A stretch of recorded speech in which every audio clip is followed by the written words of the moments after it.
అందరికీ నమస్కారం. నేను శిరీష. సిరివెన్నెల హోమ్ వాళ్ళకి స్వాగతం. అందరూ ఎలా ఉన్నారు? బాగున్నారు అనుకుంటున్నాను. నేను కూడా చాలా బాగున్నాను.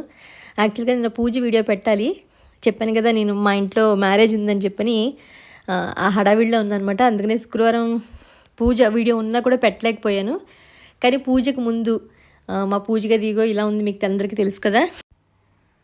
లాస్ట్ వీక్ ఫోటో ఫ్రేము కింద పడిపోవడం వల్ల మళ్ళీ పూజ గది అంతా మారిపోవడం అవన్నీ మీ అందరికీ షేర్ చేస్తూనే వచ్చాను. బట్ నేను ఇష్టపడి ఎలా చేయించుకున్నానో అలా లేదు అని ఒక బాధ అయితే ఉంది. ఎందుకంటే వెంకటేశ్వర స్వామి మనం ఎప్పుడు ఏంటంటే 7 కొండల పైన అలా చూడాలనుకుంటాం కదా, చూడాలనుకుంటున్నాము. అలాగే ఉంటారు స్వామి. మా ఇంట్లో కూడా అలా హైట్లో అలా ఉండి ఏదో అభయహస్తం మనకి చూపిస్తున్నట్టుగా అలా ఉంటే బాగుంటుంది. వెనకాల గోల్డ్ నేను వాల్ స్టిక్కర్ ఎప్పుడో మేము ఈ ఇంటికి వచ్చిన కొత్తలో ప్లెయిన్ వాల్ ఉంది కదా అని చెప్పని అమెజాన్ అప్పటికప్పుడే వాల్ స్టిక్కర్స్ అంటే కూడా నాకు తెలియదు, ఏదో టైప్ చేస్తే ఇలా దొరుకుతాయి అనమాట. అప్పుడు ఇలా బాగుంటుందని చెప్పని స్టిక్ చేశాను అనమాట. చేసి తర్వాత గణేష్ది ఒకటి వాల్ స్టిక్కర్ ఉంటే తెప్పించాను. కానీ మెల్లమెల్లగా ఏంటంటే ఊడిపోవడం మొదలుపెట్టిందని అది తీసేసి తర్వాత ఏదైనా మంచి సాలిడ్గా పెట్టాలి అని అప్పుడు ఆన్లైన్లో ఎక్కడో చూసి ఈ ఫోటో ఫ్రేమ్ పెద్ద సైజ్ తెప్పించుకున్నాను. యాక్చువల్గా అది యాక్రిలిక్ షీటే, అంటే వెయిట్ లేదు ఏమీ, కానీ దాని వెనకాల ఉన్న గమ్ ఊడిపోవడం వల్ల పడిపోయింది కదా. ఇంక మళ్ళీ వద్దులే, ఇంకా అలా గమ్ తోటి ఉంది కదా, దానికి ఫోటో ఫ్రేమ్ అయినా కట్టాలి, లేకపోతే ఏదో చేసైనా మళ్ళీ పర్మనెంట్గా చక్కగా పెట్టాలి అని అనుకున్నప్పుడు కింద యాక్చువల్గా మన దేవుళ్ళన్నీ కింద ఉండేవి ఏంటంటే నేను లాస్ట్ టైం గ్లాస్ పెట్టించి గ్లాస్ మీద పెద్ద పెద్ద ఫోటో ఫ్రేమ్స్ అన్నీ పెట్టాను కదా, రోజువారీ దేవుళ్ళు నేను. అదే ఐడియా వచ్చి మా వారు ఆ పైన కూడా గ్లాసే పెట్టించి మనం దాని మీద వెంకటేశ్వరం పెడితే ఇంక మళ్ళీ ఫోటో ఫ్రేమ్ చేయించాలి, మళ్ళీ మేకులు ఎక్కువ కొట్టి అదంతా బరువు అంతా ఆపాలి కదా, అవసరం లేకుండా ఇలా గ్లాస్ పెట్టేసి గ్లాస్ పైన కూడా చిన్నగా ఎడ్జ్ పైన, ఎందుకంటే జారిపోకుండా ఒక ఎడ్జ్ పెడితే ఫోటో వెనక్కి జారిపోవడం కానీ అది ఉండదు. ఎందుకంటే మీరందరూ ఇంతకుముందు చెప్పారు గ్లాస్ మీన్స్ జారిపోవక్క ఫొటోస్ అని చెప్పని, ఇవైతే జారవు. పైదంటే హల్కాగా ఉంది మెటీరియల్, పైగా పొడుగు ఎక్కువ ఉంది కాబట్టి ఏమో జారుతుందిలే అని చెప్పని మా వారు ఏంటంటే మరీ స్ట్రాంగ్గా అనమాట, మామూలుగా కాదు, ఏదో ఎంతో ఎక్కువ థిక్నెస్ తోటి గ్లాస్ని మళ్ళీ ఆర్డర్ ఇచ్చారనమాట, సేమ్ అదే సైజులో ఉండేటట్టుగాను. సో ఫిక్స్ చేయించేసాను అనమాట. వాళ్ళు వెంటనే వచ్చారు, మొన్న బుధవారం రోజు వచ్చారు పొద్దున్న. అప్పుడే పూజ అయింది. పూజ అయిన తర్వాత 10:30-11కి వచ్చారనమాట. వచ్చి మొత్తం అంతా డ్రిల్లింగ్ చేసి అంతా డస్ట్ చేసేసారు మొత్తమును. నేనేంటంటే మళ్ళీ స్వామి అక్కడికి వెళ్ళాలి, నా పూజ శ్రావణ శనివారాలు వచ్చేసరికి చక్కగా స్వామి అలా పైన అక్కడ ఉంటేనే బాగుంటుందని నా మనసుకి ఎందుకునో అనిపించింది. మళ్ళీను అలా ఉంటే బాగుండు అనుకున్నప్పుడు ఈ గ్లాస్ ఐడియా మా వారు ఇవ్వగానే నాకు నచ్చింది. బాగుంది కదా, కరెక్టే కదా ఇది అని అనిపించింది. సరే ఎలాగో శ్రావణ మాసానికి అప్పుడు చెప్పాను కదా, నేను మనసు క్లీన్ చేసుకోవాలి, శ్రావణ మాసానికి కూడా అనిపించడం ముందు పెట్టేయాలి అని పడిపోయారు కాబట్టి దాన్ని ఎక్కడో పెట్టి ఆగేంతవరకు కూడా నాకు ఇష్టం లేక అప్పటికప్పుడు మళ్ళీ ఫొటోస్ అన్నీ పెట్టేసి దీపారాధన చేసేసాను కదా. బట్ ఇంక మొదటి శుక్రవారం వచ్చేస్తుంది కదా, అందుకని బుధవారం తప్పితే నాకు అవ్వదు. ఎందుకంటే గురువారం నుంచి పెళ్ళి ఉంది మా ఇంట్లోనూ, అందుకని ఇంక వెళ్ళిపోతే నేను చేయలేనేమో అని చెప్పని బుధవారం మళ్ళీ 11 కల్లా మళ్ళీ తలస్నానం చేసి కిందకు వచ్చి స్వామి ఫోటోలన్నీ మళ్ళీ క్లీన్ చేసి అంతా డస్టింగ్ అంతా తీసేసి మళ్ళీ కొత్తగా చక్కగా పసుబొట్లు అన్నీ పెట్టి క్లీన్ చేసుకుంటే నాకు అమ్మాయి అని అనిపించింది. లేదు అంటే ఇంకా శ్రావణ శుక్రవారం మొదలైపోతుంది, పూజగా శుభ్రం చేసుకోవాలి, ఈ ఫోటో ఫ్రేమ్ అతను రాడు 2-3 రోజులు ఫోన్ చేస్తే, అలానే మనం పూజ కదా ఏంటంటే మిగతా రోజులు చేయకూడదు. గురువారాలు కూడా లక్ష్మీవారం అని చెప్పి చాలామంది చేయరు, బుధవారం మంచిది కదా చేసేసుకుంటే అయిపోతుంది. మళ్ళీ సాయంత్రం వరకు అంటే సాయంత్రం 4కి అలా చేసినా పర్వాలేదు, తలస్నానం చేసి 4 గంటలకు శుభ్రం చేసుకోవచ్చు, కూడా పూజ గది శుభ్రం చేసుకోవచ్చు, మనకేం ఇబ్బంది లేదు. ఆ సిమెంట్ అంతా పడిపోయింది కదా, అలా చూస్తూ వదలలేమని చెప్పని వెంటనే అవన్నీ క్లీన్ చేసుకుని బయట అన్నీ పెట్టుకుని, ఎందుకంటే పూజ గది క్లీన్ చేసుకుంటే ఒక పెద్ద పనే, కొంచెం ఓపిక్గా మనం చక్కగా చేసుకోవాలి.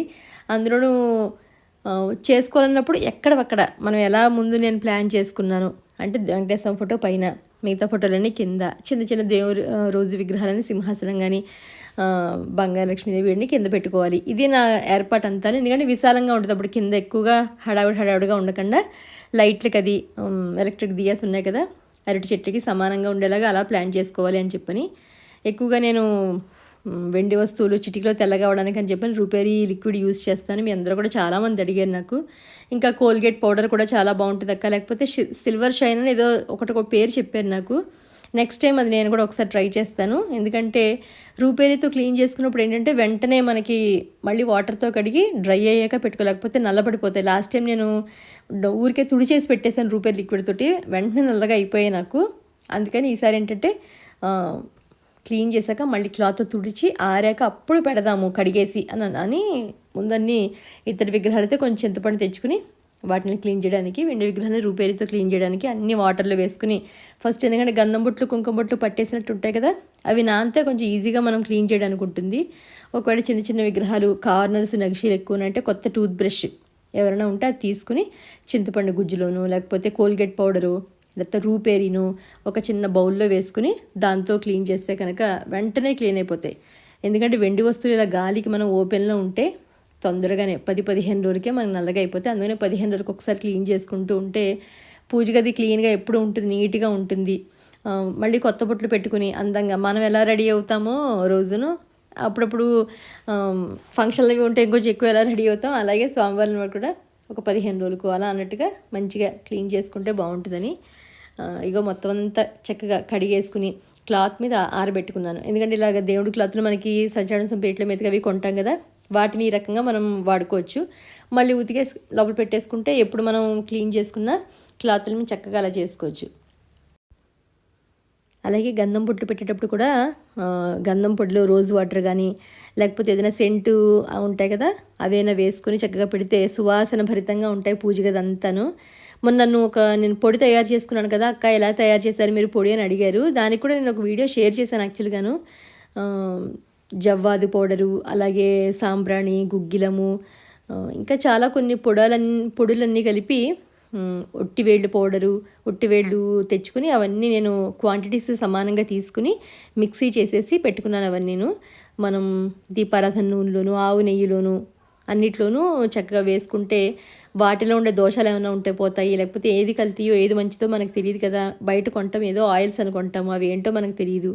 అందుకని ఎప్పుడో ఆ పొడి నేను తయారు చేసుకుని పెట్టుకుని ఒకసారి ఆయిల్ డబ్బా కొన్న వెంటనే లేకపోతే నేతి డబ్బా కొన్న వెంటనే దాంట్లో కొంచెం ఒక స్పూన్ పొడి వేసేస్తాను.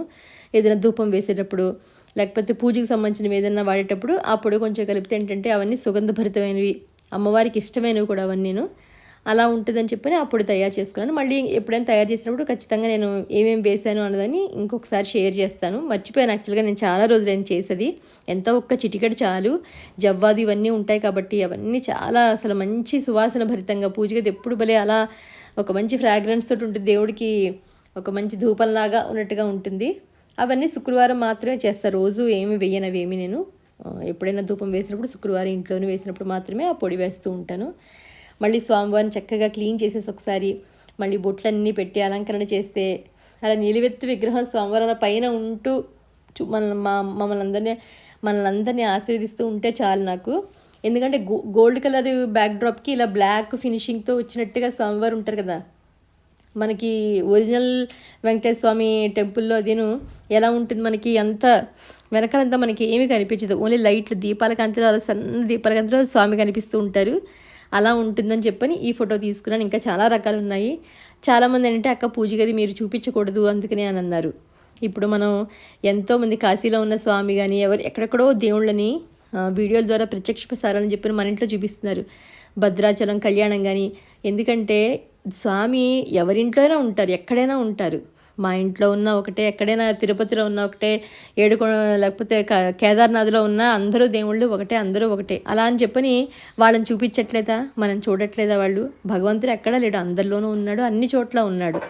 అందుకని అది చూపించడంలో దోషం అని చెప్పి నేనేం అనుకోవట్లేదు. నా పూజా వీడియోసే అందరూ ఎక్కువగా ఇష్టపడ్డారు నా 3.5 ఏళ్ళు 4 ఏళ్ల నుంచిను. సో చాలామంది, నేను కాదు, పెద్ద పెద్ద టెంపుల్స్ వాళ్ళే లైవ్ ప్రసారాలు చేస్తూ ఉంటే ఎంతోమంది దూరంగా వెళ్ళలేని వాళ్ళు అక్కడికి వెళ్ళి దర్శనం చేసుకుని వాళ్ళు కన్నుల పండుగగా చూసి ఎంత ఆనందపడుతున్నారు కదా. మా ఇంట్లో దేవుడు నేను అంతే అనుకుంటాను, అంతేను. అదే స్వామి మా ఇంటికి కూడా వచ్చి ఉన్నారు, అమ్మవారు వచ్చి వెళ్తూ ఉంటారు, అలా మనం అనుకుంటాం కాబట్టి అన్ని చోట్ల దేవుడు ఉన్నాడని ఒక భావన ఉంటుంది. లేకపోతే అక్కడే దేవుడు ఉన్నాడు మన ఇంటికి లేరేమో అని అనుకోకర్లేదు. మన పూజ గదిలో కూడా చక్కగా అందరు దేవుళ్ళు ఉన్నారు, వాళ్ళు అప్పుడప్పుడు వస్తూ ఉంటారు, వెళ్తూ ఉంటారు. అందుకనే నాకేం చూపించకూడదు అన్న నియమం అయితే ఏమీ లేదు. హ్యాపీగా ఎక్కడైనా మనం చూడొచ్చు, ఎవరేదైనా కూడా చూసుకోవచ్చు, చూపించకూడదు అని ఏం లేదు నా ఉద్దేశ ప్రకారం. ఫైనల్గా పూజ గదంతా సర్దుకుని చక్కగా మళ్ళీ రెడీ చేసుకునేసరికి ఎంత ప్రశాంతంగా ఉందంటే మనసు. అందులో ముందు ఒక పూజ క్లీనింగ్ వీడియో షేర్ చేశాను. రేపు శుక్రవారం పూజ, అంటే ఇవాళ పెట్టాను కదా, రేపు పెడతాను శుక్రవారం పూజ. దాంతోపాటు కొత్త చీర కట్టుకున్నాను, చక్కగా పూజది చేసుకున్నాను. ఎంత కన్నుల పండుగగా ఉందంటే తర్వాత వీడియోలు చెప్తాను. ఇంకొక అద్భుతం కూడా జరిగింది, ఎంత సంతోషంగా ఉందంటే అవన్నీ మీకు కమింగ్ వీడియోస్ చేస్తాను. అందులో పెళ్లి వీడియోస్ ముఖ్యంగా షార్ట్స్ కింద చాలా తీసాను అనమాట. మా ఇంట్లో సందడంతా మీకు కళ్ళకి చూపించాలనుకుంటున్నాను నేను. ఎలా జరిగాయి డెకరేషన్స్, ఏంటి పట్టుచీలు కట్టుకున్నాను, అసలు ఏం జరుగుతుంది అక్కడ అని అన్నీ కొంతవరకు అయితే మ్యాక్సిమం షేర్ చేద్దామని. ఎందుకంటే సందడి కదా అవన్నీ మీ అందరికీ నచ్చుతాయని అనుకుంటున్నాను. శుక్రవారం పూజ వీడియో కొంచెం లేట్గా అప్లోడ్ చేసినందుకు ఏమీ అనుకోవద్దు. రేపు మా ఇంటి శుక్రవారం పూజ మీకు తప్పకుండా అప్లోడ్ చేస్తాను. ఇది ఈరోజు వీడియో ఫైనల్గా ఇలా ఉంది. రేపు మళ్ళీ ఒక ఇంట్రెస్టింగ్ వీడియోతో మిమ్మల్ని అందరినీ కలుస్తాను. అంతవరకు బాయ్.